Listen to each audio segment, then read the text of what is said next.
Have you ever wondered why some teachers, while giving advice to their students sit there with wide open eyes, like drinking in all of this hard-won wisdom, while other teachers are dropping gems of hard-earned knowledge, and kids can't wait for them to stop talking? Today, I want to share with you the secret that will have your students not only listening to your advice, but coming back to your classroom years after they've had your class.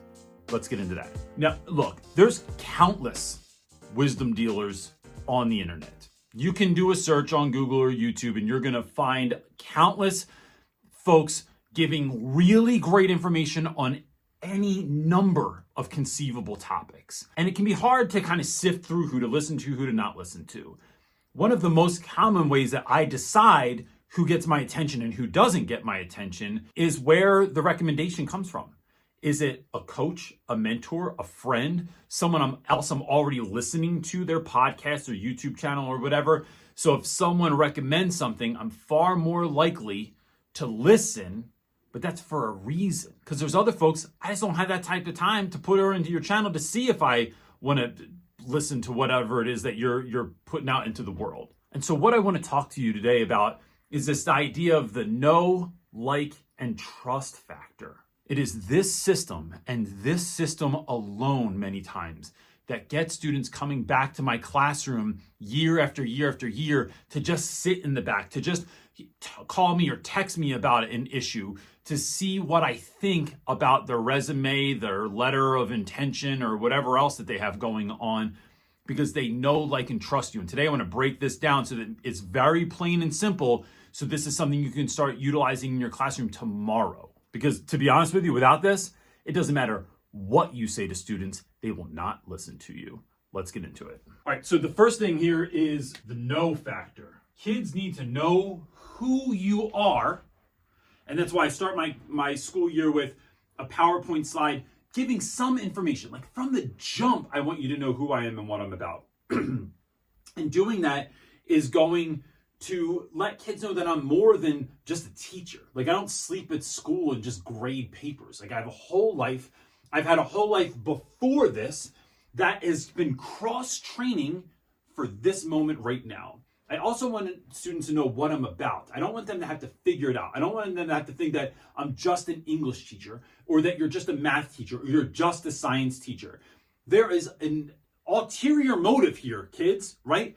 I'm teaching you this content, but I'm teaching you this content so that you can go on and live the life of your dreams, to be the person that you always dreamed and wanted to be in your life. In this know, I also want you to know why we do what we do, right? And I talk about this in a lot of videos.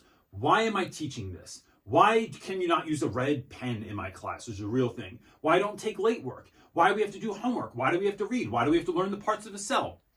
Why do we have to do anything if you cannot give them an answer about why you're doing this that is bigger than, it's on the test on Friday, it's going to be on your SAT, you need to know this for next year. Okay, but why? So you have to know that deeper why and be able to convey that to students. Then they know, right, where you're coming from, who you are and where you're coming from. The like, this one gets a little bit more kind of misconstrued by folks. My marker's failing me right now. The like factor is not being buddies with students. I'm not against being buddies, right? I have tons of students that I'm buddies with. I have kids that I taught years ago, still call me, still text me, still come over to the house. They still go out to on date nights, like some of them that are married now, they're going on date nights with me and my wife. It is not about being buddies, though. That's a byproduct of putting in years of commitment to students. What I'm talking about is this idea that the entrepreneur John Maxwell says, where he says, people don't care what you know until they know that you care.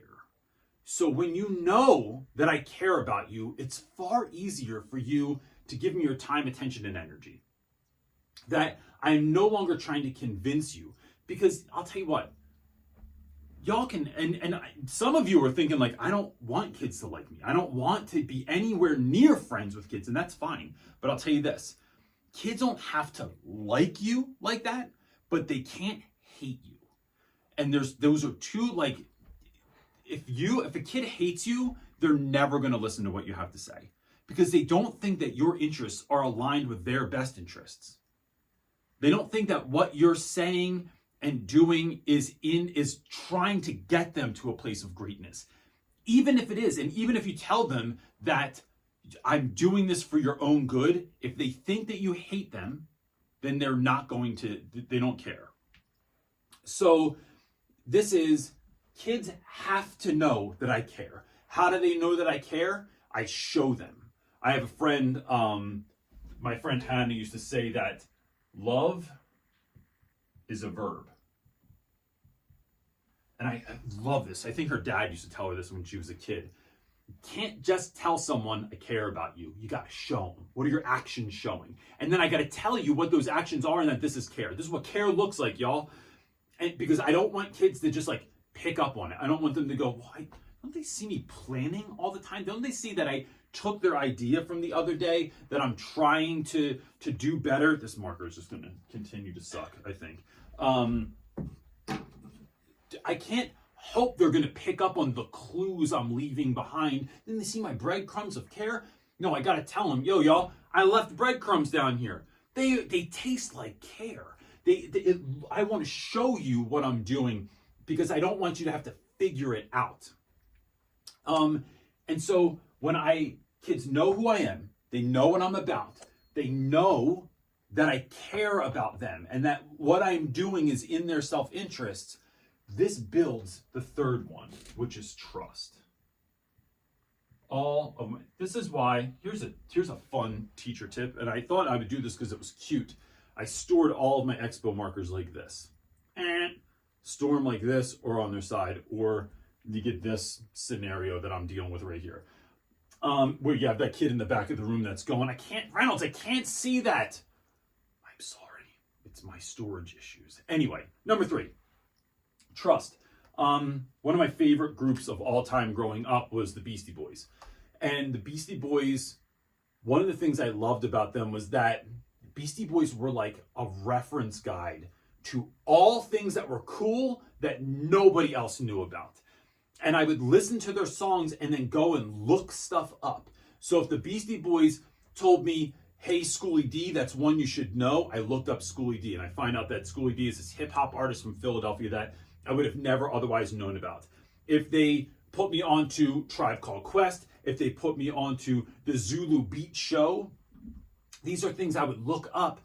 And because I knew the Beastie Boys, I liked the Beastie Boys, and I trusted their references because they always put me on the cool stuff, whether it was someone in sports or pop culture or a movie. These were things that because you told me about it, I will go check it out.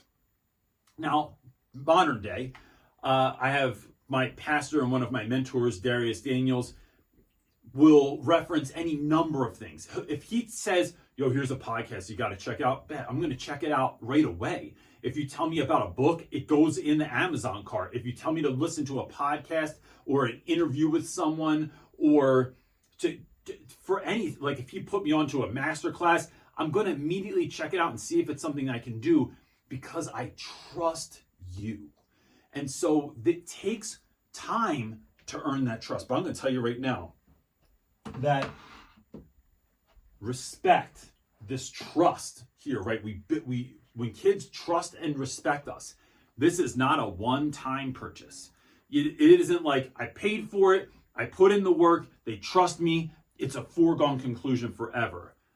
Trust and respect are like rent, right? You have to pay your dues every so often.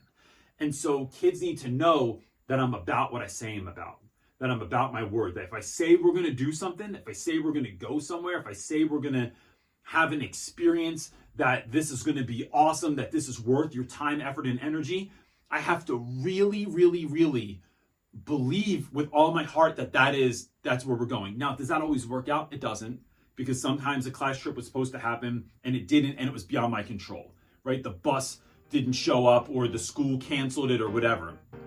But my kids got to know that I'm like my students say, like, you're ride or die. And this is something that I think is just good life advice. I mean, that's something we try and do on this channel where like,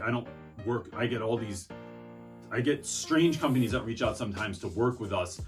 I probably shouldn't say that on here, but sometimes, I mean, some of the stuff is weird. It's not a really good fit. So like a face massager, I don't know what I'm going to do with that, but it's knowing that people trust you and then going along with that trust. So that's one of the things that you want to do.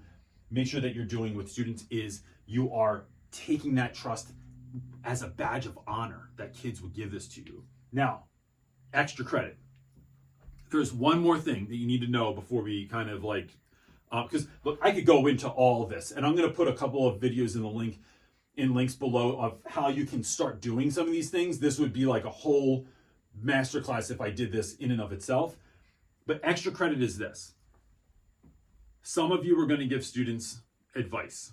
Some kids you have the know, like, and trust pieces with. But they are not going to take your advice, or they at least won't take it as fast as you would like them to. What do you do with that? We have to understand that students, when we're dealing with students, it is like planting seeds, right? You can, I think education is kind of like a garden.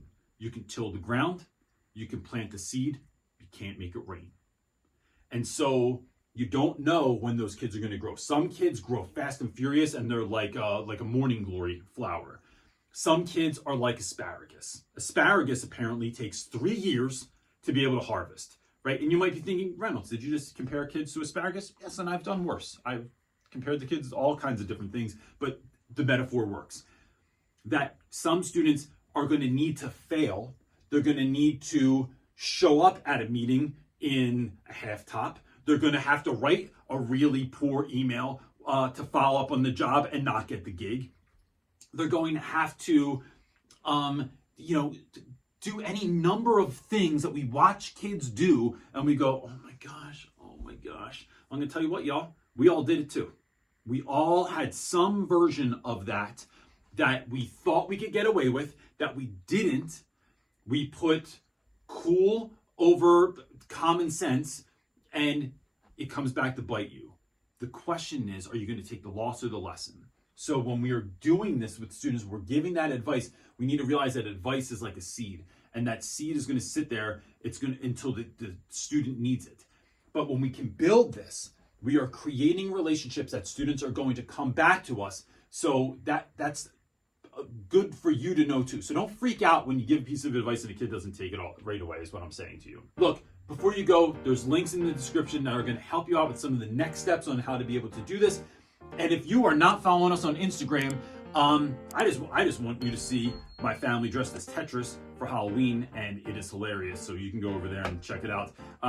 If you need anything else, you can hit us up. But that's it for this week, gang. Peace.